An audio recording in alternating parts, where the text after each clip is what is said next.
HB number 2 by Buckley, relating to public education and public school finance.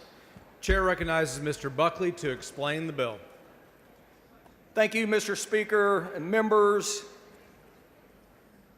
This bill alone represents nearly $8 billion in funding for our public schools. Let me repeat, $8 billion for your public schools.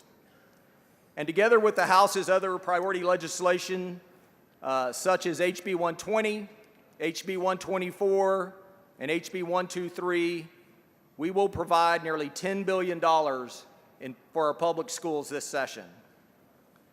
This is more money for Texas public education than any other piece of legislation in the history of the state. This is landmark funding for Texas public schools. Members, you've seen your district runs. Every district gains substantial resources going forward as a result of this bill. And members, I could talk about all the good things in this bill and the impact that it will have for our schools all day. But for the sake of time, let me just hit the highlights with all of you right now. First, we've increased the basic allotment from $6,160 to $6,555. And members, that includes an ongoing automatic increase to the BA every biennium, tying that to the growth of property values through the golden penny yield. Most importantly, SB2 does a number of things for Texas teachers. It provides over $1 billion for salary increases for our teachers, our school counselors, nurses, and librarians, specifically those with 5 or more years of experience or 10 or more years of experience as well, with these pay increases ranging between $3,500 and $7,000. We substantially increased the small and mid-size adjustment for our nearly 1,000 small and mid-size schools to help address the teacher pay gap between smaller districts and more urban districts. We provide more resources for the teacher incentive allotment, which directly results in more teachers making 6-figure salaries and for them to stay in the classroom. These are our best, and we must keep them in the classroom. HB2 provides direct money to districts to get their teachers certified so that the teachers in our classrooms are well prepared to educate our children. It establishes the popular Grow Your Own program as an allotment, equipping districts to recruit and train teachers from their communities to earn a degree and their teacher's certification. And for some of you, I know, and most importantly, this bill increases special education funding by over $1 billion, and it includes a new funding model based on student needs.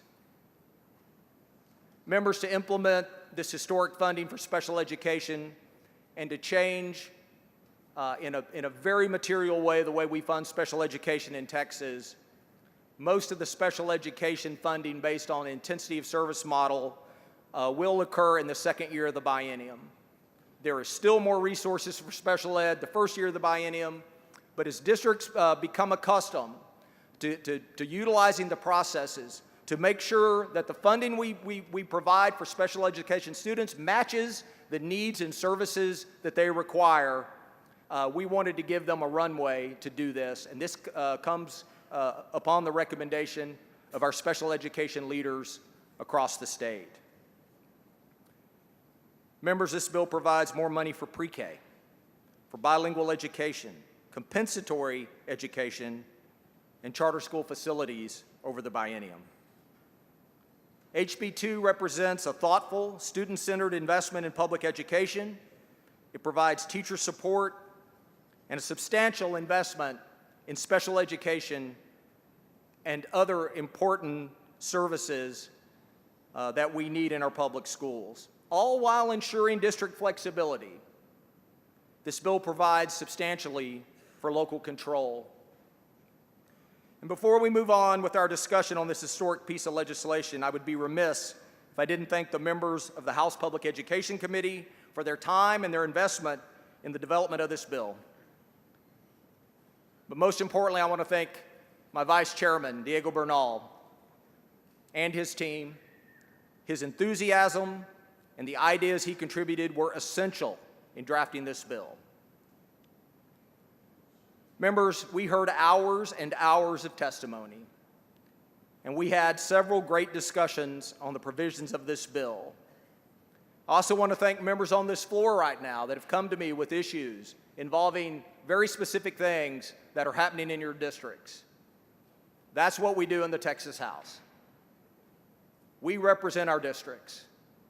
And that representation of your districts could not be more apparent in any piece of legislation you'll see today than in House Bill 2. Members, I look forward to having a robust discussion today about this bill. I ask you to stand with us as we provide the largest investment of funding for our public schools in the history of this state.